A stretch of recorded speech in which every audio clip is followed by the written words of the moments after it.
आप सब मेरे मसीह बहन भाइयों को एक बार फिर से जय मसीह की। परमेश्वर के अनुग्रह दया और कृपा से प्रभु ने हम सबको मिलने का मौका दिया, जीवित रखा। इसके लिए प्रभु का धन्यवाद करेंगे और हम शाम का वचन पढ़ेंगे। आज तारीख है 21/6/2025 और जो मेरा बहन भाई मुझे लगभग 365 दिन फॉलो करेगा, करीब पूरी की पूरी बाइबल कंप्लीट कर लेगा। मैं बेसिक बाइबल पढ़ता हूँ मेरे भाई और बहनों, ताकि जो मेरा भाई बहन जीवित परमेश्वर के वचन को जानना चाहता है, ये उसके लिए। मेरे बहुत सारे भाई बहन पढ़ते हैं, बहुत सारे भाई बहन पढ़ने में असमर्थ भी हैं, तो इसलिए मैं ये बेसिक बाइबल पढ़ता हूँ मेरे भाई और बहनों। और हम पढ़ेंगे आज एस्तर की पुस्तक में से 3, 4 और 5 अध्याय। इसके पढ़े और सुने जाने पर प्रभु की आशीष हो। इन बातों के बाद राजा हिजकिय्याह ने अगागी हमादद के पुत्र हामान को उच्च पद दिया और उसके महत्व देकर उसके लिए उसके साथी हाकिम के सिंहासनों से ऊंचा सिंहासन ठहराया। राजा ने सब कर्मचारी जो राजभवन के फाटक में रहा करते थे, वे हामान के सामने झुककर दंडवत किया करते थे, क्योंकि राजा ने उसके विषय ऐसी ही आज्ञा दी थी। परंतु मोर्दके न तो झुकता था और न उसको दंडवत करता था। तब राजा के कर्मचारी जो राजभवन के फाटक में रहा करते थे, उन्होंने मोर्दके से पूछा, तू राजा की आज्ञा को क्यों उल्लंघन करता है? जब वे उससे प्रतिदिन ऐसा ही कहते रहे और उसने उनकी एक न मानी, तब उन्होंने यह देखने की इच्छा से कि मोर्दके की यह बात चलेगी या नहीं, हामान को बता दिया।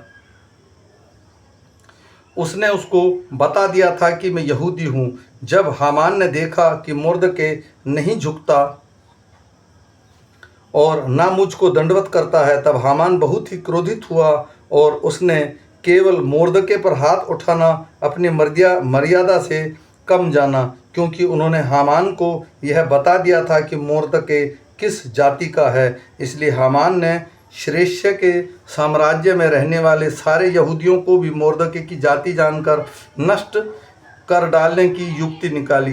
राजा शेरशाह के 12वें वर्ष के निसान नामक महीने में हामान ने आदर नामक 12वें महीने तक के एक एक दिन और एक एक महीने के लिए पूर्व अर्थात चिट्ठी अपने सामने डलवाई। तब हामान ने राजा शेरशाह से कहा, तेरे राज्य के सब प्रांतों में रहने वाले देश देश के लोगों के मध्य में तितर बितर और छिटकी हुई एक जाति है, जिसके नियम और सब लोगों के नियमों से भिन्न हैं और वे राजा के कानून पर नहीं चलते। इसलिए उन्हें रहने देना राजा को लाभदायक नहीं है। यदि राजा को स्वीकार हो तो उन्हें नष्ट करने की आज्ञा लिखी जाए और मैं राजा के भंडारियों के हाथ में राज भंडार में पहुंचाने के लिए 10,000 किक्कर चांदी दूंगा। तब राजा ने अपनी अंगूठी अपने हाथ से उतरवाकर अगागी हमानद के पुत्र हामान को, जो यहूदियों का बैरी था, दे दी। और राजा ने हामान से कहा, यह चांदी तुझे ही दी गई है और वे लोग भी, ताकि तू उनसे जैसा तेरे जी चाहे वैसा ही व्यवहार करे। यों उसी पहले महीने के 13वें दिन को राजा के लेखक बुलाए गए और हामान की आज्ञा के अनुसार राजा के सब अधिपतियों और सब प्रांतों के प्रधानों और देश देश के लोगों के हाकिमों के लिए चिट्ठी एक एक प्रांत के अक्षरों में एक एक देश के लोगों की भाषा में राजा शेरशाह के नाम से लिखी गई और उसमें राजा की अंगूठी की छाप लगाई गई। राज्य के सब प्रांतों में इस शेरशाह की आशय की चिट्ठियां हरकारों के द्वारा भेजी गई कि एक ही महीने में अर्थात आदर नामक 12वें महीने के 13वें दिन को क्या जवान, क्या बूढ़ा, क्या स्त्री, क्या बालक, सब यहूदी मार डाले जाएं, नष्ट किए जाएं और उनका सत्यानाश किया जाए और उनका धन संपत्ति लूट ली जाए। उन्हें उस आज्ञा के लेख की नकलें सब प्रांतों में खुली हुई भेजी गई कि सब देशों के लोग उस दिन के लिए तैयार हो जाएं। यह आज्ञा शूशनगढ़ में दी गई और हरकारे राजा की आज्ञा से तुरंत निकल गए।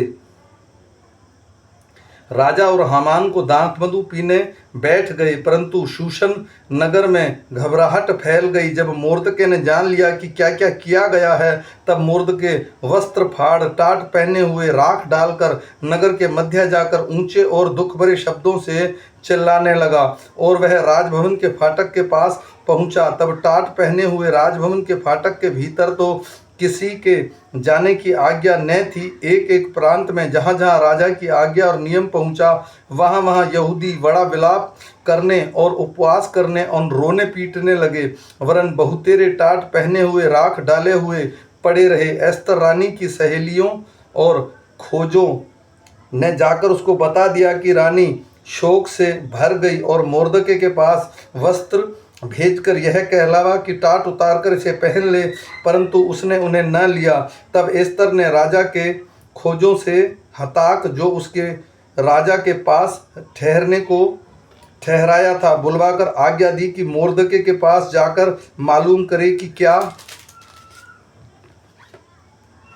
बात है और उसका क्या कारण है। तब हाताक नगर के उस चौक में जो राजभवन के फाटक के सामने था मोर्दके के पास निकल गया। मोर्दके ने उसको सब कुछ बात बता दिया और मेरे ऊपर क्या बीती है, और हामान ने यहूदियों को नाश करने की अनुमति पाने के लिए राज भंडार में कितनी चांदी भर देने का वचन दिया है, यह भी ठीक ठाक बतला दिया कि फिर यहूदियों का विनाश करने को जो आज्ञा शूशन में दी गई थी, उसकी एक नकल भी उसके हताक के हाथ में एस्तर को दिखाने के लिए दी, और उसे सब हाल बताने और यह आज्ञा देने से कहा कि भीतर राजा के पास जाकर अपने लोगों के लिए गिड़गिड़ाकर विनती करे।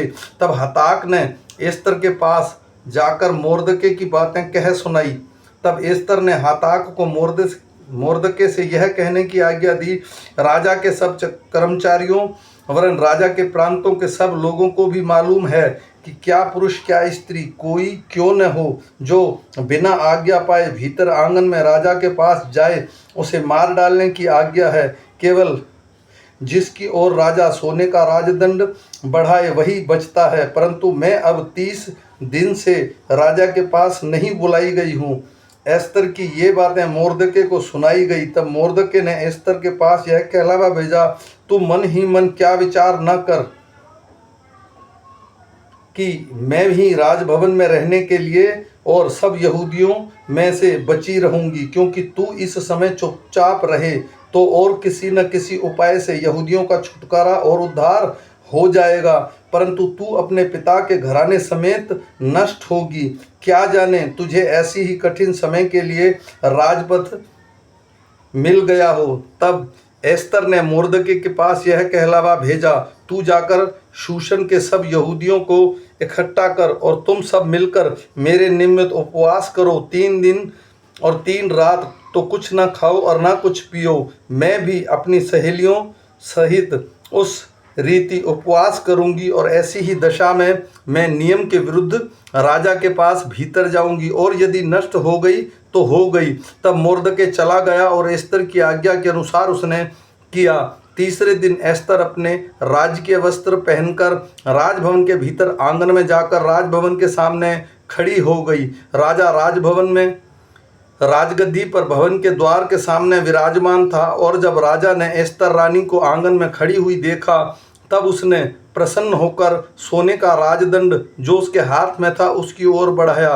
तब एस्तर ने निकट आकर राजदंड को नोक छुई। तब राजा ने उससे पूछा, हे एस्तर रानी, तुझे क्या चाहिए? तू क्या मांगती है? मांग, मैं तुझे आधा राज्य तक दिया जाएगा। एस्तर ने कहा, यदि राजा को स्वीकार हो तो आज हामान को साथ लेकर उस भोज में आए जो मैंने राजा के लिए तैयार किया है। तब राजा ने आज्ञा दी, हामान को तुरंत ले आओ कि एस्तर का निमंत्रण ग्रहण किया जाए। अंत राजा और हामान एस्तर के तैयार किए हुए भोज में आए। भोज के समय जब दाखमधु पिया जाता था, तब राजा ने एस्तर से कहा, तेरा क्या निवेदन है?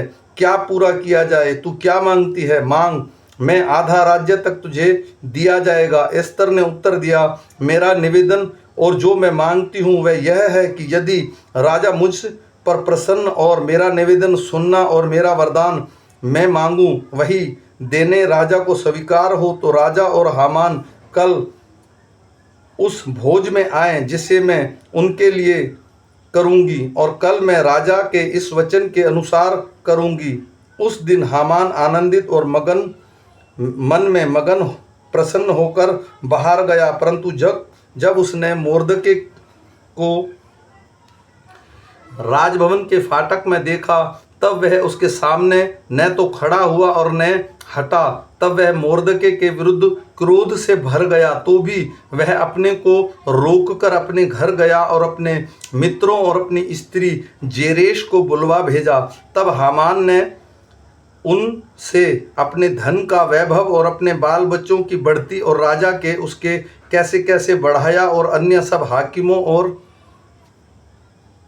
अपने सब कर्मचारियों से ऊंचा पद दिया था, इन सब का वर्णन किया। हामान ने यह भी कहा, एस्तर रानी ने मुझे छोड़ और किसी को राजा के संग अपने किए हुए भोज में आने ना दिया, और कल के लिए भी राजा के संग उसने मुझी को न्योता दिया है। तो भी जब जब मुझे वह यहूदी मोर्दके राजभवन के फाटक में बैठा हुआ दिखाई पड़ता है, तब तब यह सब मेरी दृष्टि में व्यर्थ लगता है। उसकी पत्नी जेरेश उसके सब मित्रों ने उससे कहा, 50 हाथ ऊंचा फांसी का एक खंभा बनवाया जाए और सवेरे राजा से कहना कि उस पर मोर्दके लटका दिया जाए, तब राजा के संग आनंद से भोज में जाना। इस बात से प्रसन्न होकर हामान ने वैसा ही फांसी का एक खंभा बनवाया। आमीन। मेरे भाइयों और बहनों, ये छोटा सा वचन है। हम फिर मिलेंगे सुबह के वचन के साथ। तब तक परमेश्वर का अनुग्रह, दया और कृपा हम पर और हमारे परिवारों पर अब से लेकर अनंत काल तक होती रहे। सबको जय मसीह।